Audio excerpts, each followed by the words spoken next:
Reels वाली बहू। प्रज्ञा को रील्स बनाने का बड़ा ही क्रेज है और वो दिन भर रील्स बनाती रहती है।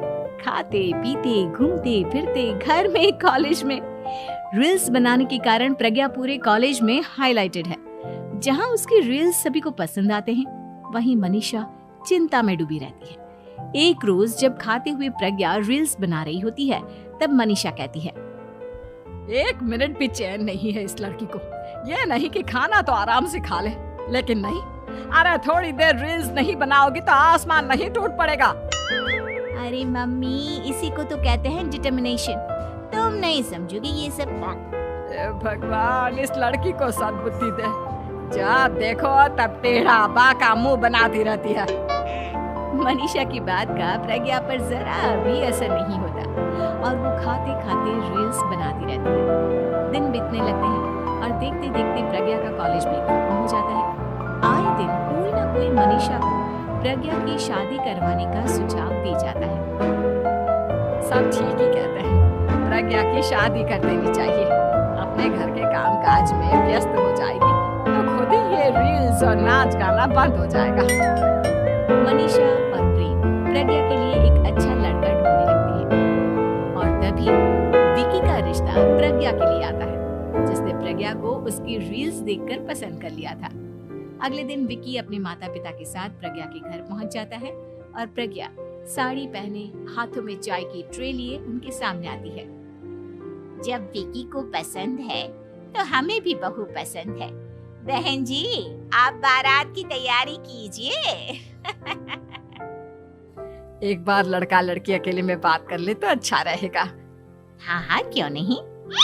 मनीषा विकी को प्रज्ञा के कमरे में भेजती है, जहां प्रज्ञा पहले से ही रील्स बना रही होती है। तभी विकी कहता है, आ गए आपके साजन जी। हमारे साथ ये रील्स कंप्लीट करती तो और भी अच्छा रहता।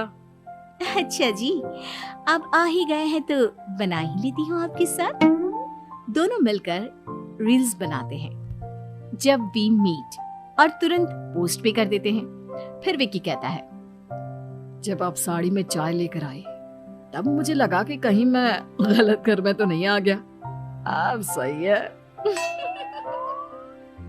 दोनों की शादी पक्की हो जाती है और शादी के दिन भी प्रज्ञा रील्स बनाने से चूकती नहीं। यहाँ तक कि बारात के समय भी नाचते हुए रील्स बनाती है। सभी लोग प्रज्ञा की तारीफ के पुल बांध देते हैं और प्रज्ञा नाचती गाती अपने ससुराल चली जाती है। सब कुछ अच्छा चल रहा होता है। प्रज्ञा यहाँ भी दिन भर हर चीज की रील्स बनाती रहती है।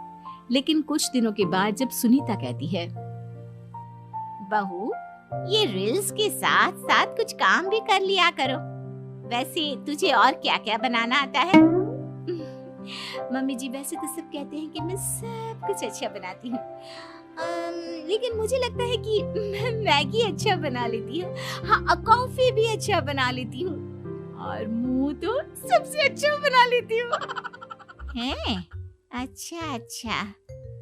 सुनीता अपना माथा पकड़ लेती है और कहती है, बहू, कुछ खाना बनाना भी सीख लेती। मम्मी जी, मैं लंबी प्लानिंग कर रही हूँ। जल्दी ही मैं इतनी फेमस हो जाऊंगी कि मुझे पैसे मिलने लगेंगे। हम दोनों सास बहू राज करेंगे, राज। नौकर काम करेंगी और लोगों की तो लाइन लगेगी हमसे मिलने के लिए। तेरा दिमाग खराब हो गया है क्या बहू?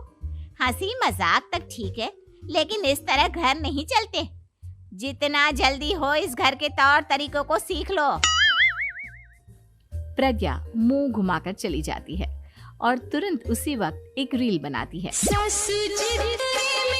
ये देख सुनीता का गुस्सा 7वें आसमान पर चला जाता है और विकी के घर आती ही सुनीता उसे सब कुछ बताती है। विकी भी अब प्रज्ञा की इन हरकतों से परेशान हो जाता है। तुम टेंशन मत लो मम्मा, मैं देख लूंगा। विकी कमरे में जाता है तो देखता है कि प्रज्ञा रील्स बना रही है। विकी बड़े ही प्यार से प्रज्ञा से कहता है, प्रज्ञा, इन सब के लिए मैं तुम्हें मना नहीं कर रहा हूँ, लेकिन फिर भी हर वक्त तो ये अच्छा नहीं लगता ना। समझने की कोशिश करो, मुझे भी तुम्हारा थोड़ा वक्त चाहिए। मैं जब ऑफिस से आता हूँ तो मुझे समय देने की जगह इसी में लगे रहते हो। तुम ज्यादा ही सोच रहे हो। तुम भी मेरे साथ रील्स बनाओ ना, तुम्हें भी बहुत अच्छा लगेगा। तुम्हें इज्जत से कोई बात समझ में नहीं आती क्या? दिमाग खराब हो गया है तुम्हारा इस चकाचौंध से। अगर तुमने अपना रवैया नहीं बदला तो मैं तुमसे दूर चला जाऊंगा। तुम ही रिश्ता लेकर आए थे, मुझे लड़कों की कमी नहीं थी और ना आज है। विकी दरवाजा पटककर चला जाता है। धीरे धीरे विकी प्रज्ञा से दूर होता जाता है। एक रोज मनीषा प्रज्ञा के ससुराल उससे मिलने जाती है। तब सुनीता उससे कहती है, बहन जी अब आई हैं तो कुछ दिन यहाँ रहकर जाइएगा, आप ही का घर है। हाँ मम्मी, बहुत दिन हो गए तुम्हारे साथ एक भी रील नहीं बनाई मैंने। प्रज्ञा तुरंत अपने फोन में रील्स ऑन कर लेती है। ये सब मुझसे नहीं होता। तेरा ये भूत अभी तक नहीं उतरा क्या? बहन जी आप कुछ कहती नहीं क्या इसे? जब आप ही कुछ नहीं कर पाई तो मैं कर ही क्या सकती हूँ, सास तो वैसी ही बदनाम है। शाम को घर की लाइट चली जाती है और मनीषा प्रज्ञा से कहती है, मेरे घुटनों में बहुत दर्द हो रहा है, तू लाइट का कुछ इंतजाम करना बेटा। अच्छा कैंडल जला देती हूँ मम्मा। प्रज्ञा गाते हुए कैंडल जलाती है और खिड़की के पर्दे के पास रख देती है। मनीषा जिसे बहुत दर्द हो रहा है वो सो जाती है और प्रज्ञा हमेशा की तरह अपने रील्स में लग जाती है। उधर कैंडल की वजह से पर्दा आग पकड़ लेता है और मनीषा के कमरे में आग लग जाती है। बचाओ, कोई है, बचाओ। सभी भागते हैं और विकी कमरे की आग बुझाने में लग जाता है, लेकिन तब तक मनीषा आधी जल चुकी थी। मनीषा की हालत देख प्रज्ञा रोने लगती है। विकी मनीषा को तुरंत हॉस्पिटल ले जाता है और उसे एडमिट कराता है। विकी प्रज्ञा से कहता है, देख लिया ना, तुम्हारे इस नाच गाने की वजह से आज तुम्हारी माँ की जान जाते जाते रह गई। अब पता नहीं तुम और क्या चाहती हो।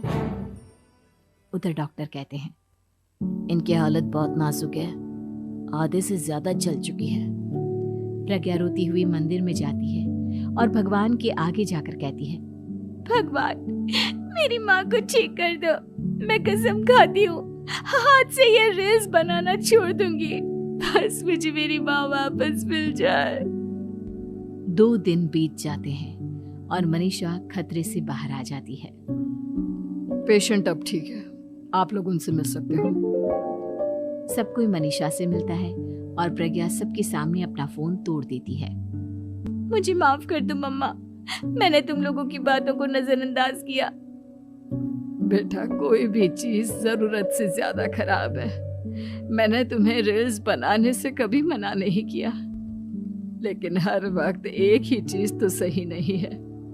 मैं समझ गई हूँ मम्मा, आई एम सॉरी।